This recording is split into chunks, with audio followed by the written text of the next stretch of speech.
आकाशतिर हेर्दा हो खेतबारी बाझो राखी आकाशतिर हेर्दा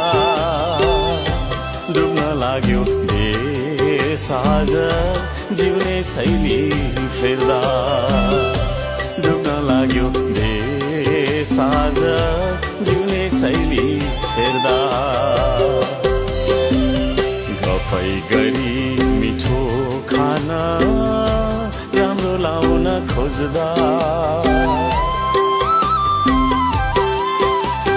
गफैको भरमा मिठो खाना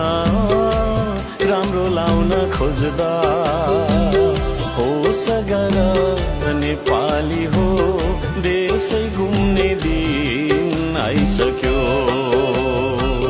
होस गर नेपाली हो देशै घुम्ने दिन आइसक्यो